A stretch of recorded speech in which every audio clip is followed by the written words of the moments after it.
What's up? All right, so today I actually did a really heavy set of bench press. I attempted 225, probably for the first time in like years. I've attempted a weight that heavy, and I was feeling really good about myself, but I failed. Um, I think I was just doing a lot of rep work before it, and I wasn't really set on like trying to do the 225 today, but I was feeling really good about myself and I thought I might as well try. So I did and I failed. I'll show you guys like me not dying. Um, it's pretty it's pretty obvious. The best way to fail while you're at home by yourself. Um, and also, just so you know, Carlos is fine. That's my dog. He's here during the lift, and don't worry, I didn't hurt him at all when I failed. No weight landed on him or anything like that. Um, just so you guys know. Anyway, so I started off with doing the front squat. It felt pretty good. My hip mobility felt fine. Honestly, this is with 135 pounds. This has felt really good. Didn't feel any hip pain at all. I felt like the weight was right in the middle of the foot. If you're looking at the line of like where the weight is falling down, it's perfect, pretty much in a straight line. And I didn't feel any hip pain or anything. Also, I didn't even really feel in my quads. It's very lightweight, especially coming off doing 315 yesterday. So anyway, I was feeling pretty inspired to do heavy weight today. All that good stuff. I did 3 sets of 10. Just, a little bit of work, making sure my form's good, all that stuff. Making sure that I'm doing the front squats. Still, making sure I'm doing front squats as well as back squats. I've heard a little bit of I don't know, I wouldn't even say controversy, but a lot of people say that you shouldn't front squat at all. It's like a waste of a lift. And a lot of the things they say I agree with. You're not able to do as much weight when you're doing front squats as you are back squats. But I think that because the weight's in front of you, it helps with your ankle mobility, in my opinion. It helps with your ankle mobility, and it also is able to help with like practicing with the weight in front of you as well as behind you. Helps with your balance. That ankle mobility really helps with the balance portion of it. And the fact that you maintain an upright position, it doesn't work out your hips as much. The gluteus maximus, all that stuff, your butt. But it does work out your quad. Anyway, yeah, it works out your quads a lot more because you maintain that upright position. But yeah, I was doing really lightweight. Anyway, this is I forgot what this is called. It might be called a lock 3. But yeah, it's just like a way of warming up your rear delts. I think it's really good when you're doing the bench press because those rear delts help with I think it's eccentric. Eccentric's on the down. Yeah, it helps with the eccentric movement. Your rear delts keep the bench press from like crushing your sternum and like have that slow controlled descent. So it's important to work out those, especially like warm them up, make sure they get ready for like a heavy bench press day. Yeah, so anyway, I did a lot of rep work. I was doing sets of 15. I did like a set of 10. I think I did a set of 8. So I was already pretty tired when I attempted the 225, but I did a 205 for 1 rep, and I was like, oh, wow, this felt really good. I feel like I can do 225 right now. And then you'll see, I almost got it, I was kind of close. I wasn't that close, but, I was kind of close.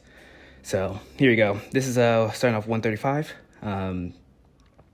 Yeah, so it was a push day today, I'm sure, as you guys figured out at this point. Yeah, mainly focusing on the bench press. Yeah, I was focusing kind of a little bit on the bar path. When I'm doing the lighter weights, I'm trying to get like a little bit more diagonal at the bottom of it, and like diagonally trying to go like up forward. I read somewhere that that's like more optimal. So yeah, and then I was also focusing on having like a pretty controlled, you know, controlled movement on the way down, the eccentric part of it as well. Honestly, it could have been even more controlled, but yeah. Really just focusing mostly on the form. The 135, it used to be difficult for me, but now I'm like, that's like where I start off. So I will say, some people don't like bench pressing. They don't think it's like ideal for, like, it just hurts their shoulders a lot, you know? And I've been lucky enough that my shoulders feel fine while I'm bench pressing. Sometimes you get a little bit of clicking in there. But I do some like, dead hangs. Like, I think that's what they're called, dead hangs on the bar. This is basically when you hold like the pull-up position at the bottom. And I just let the shoulder basically like get pulled out of the socket. Then I add on 10. Still felt really good at this point. Still felt like lightweight. I was feeling good. Also, another thing, I superset it with lateral raises. I moved up again to 15 pounds. I was correcting my form before. I was doing 15 pounds at the beginning, and I was not setting my scapula in the right area. I was kind of letting it like wing, scapular winging is. I was kind of letting it like hang out. And when I focused on putting my scapula inferior and then like kind of try to push them anterior, try to push them back out of the wing position. It was a lot more difficult for me to do those lateral raises, and I felt a lot more activation in my side shoulder. Anyway, so yeah, I felt a lot better doing it with 15 pounds as opposed to 10. Sorry, so I started off at 15 pounds and I went up to 20 with bad form, and then I corrected my form. I went down to 10 pounds, and now I'm moving back up to 15. So feeling a lot better. Okay, here we go. This is starting to get into the decent amount of weights. This is with 185 now. Still felt really good here. I thought I was only going to be able to do like 5 reps, but I think I hit 8. So yeah, I'm still feeling really good about myself at this point. Felt good. Pretty controlled, honestly, too. I still have the like kind of going diagonal on the way up. So once I hit 5, I was like, oh yeah, no, like I still definitely got like a lot left in the tank. You know what? I hit what was that? I think that was 7. But yeah, I was still feeling really good about myself. Was able to do more than I thought I could. And then I do a 205, and I do that pretty easily. And then you guys can watch me fail. But yeah, this is, I guess I'll talk a little bit about failing. When you're on the bench press and you're bench pressing by yourself, you just don't put the safety clips on, and that way you can slide from one side to the other, and the weight will fall off. It actually fell off pretty easily for me. Felt really good. Unfortunately, my dog was pretty close, but he doesn't get hit. He also has a pretty decent reaction time. He knows, he knew to get out the way. But yeah, don't worry, no dogs were hurt in the making of this video. But yeah, he just he's hanging out over there. Anyway, yeah, that one right there, that's 205, and I felt great. I was like, oh yeah, no, I could totally do 225 today. Granted, I've never attempted 225 in like a year, so I just threw on, that was like 205, I threw on another 10, 225, and you guys get to watch. There have been people who have died, like bench pressing by themselves, so make sure to not put the safety clips on. But yeah, see me at the bottom, I really thought I had it, but yeah, you see, he was kind of close.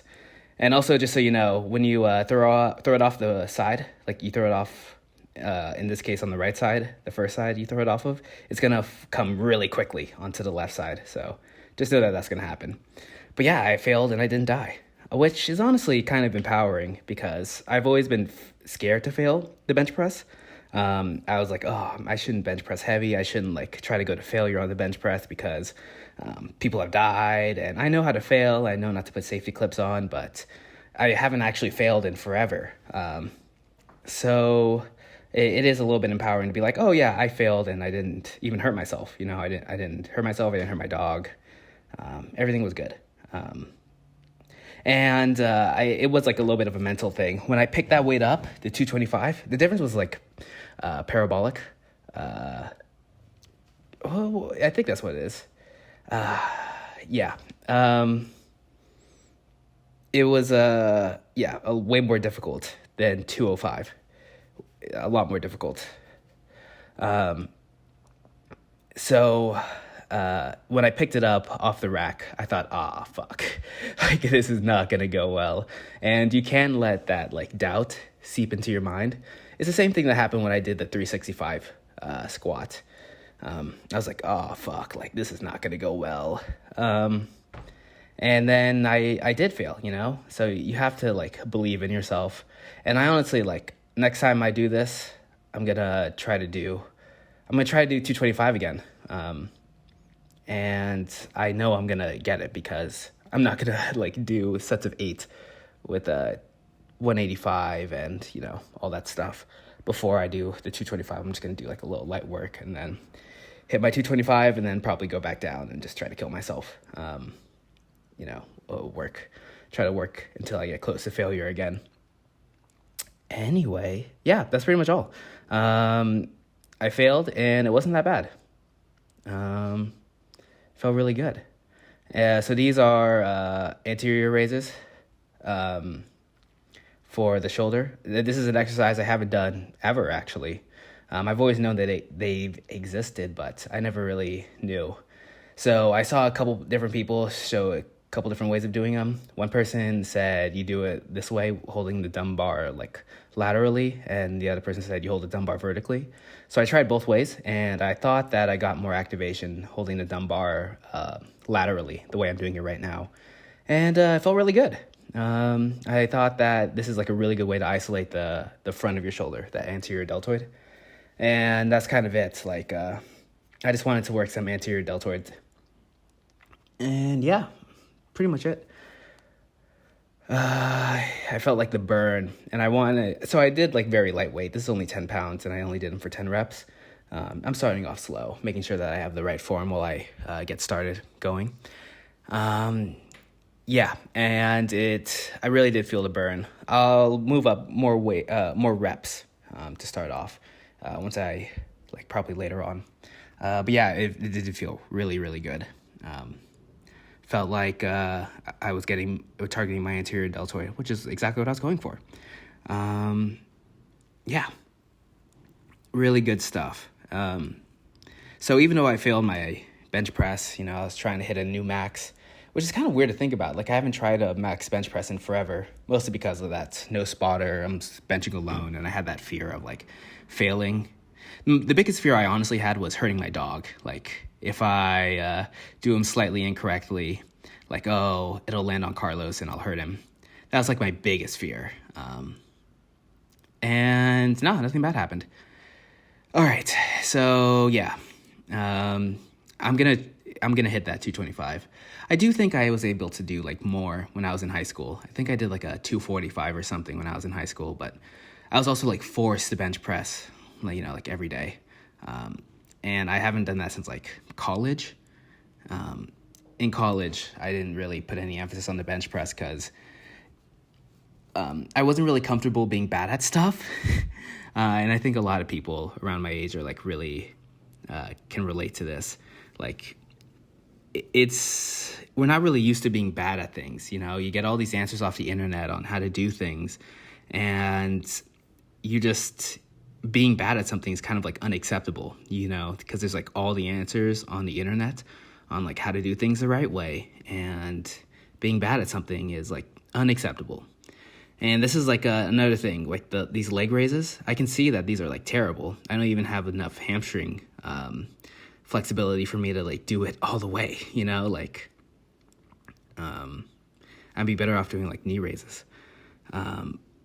But you have to be bad at something in order to be good at something. You have to start off being bad. And I think that's like a lot of something that a lot of people my age are like not very comfortable with.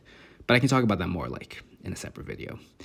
Anyway, that's all I really got for today. Got to keep it under 15 minutes, so I'll see you guys later. Bye-bye.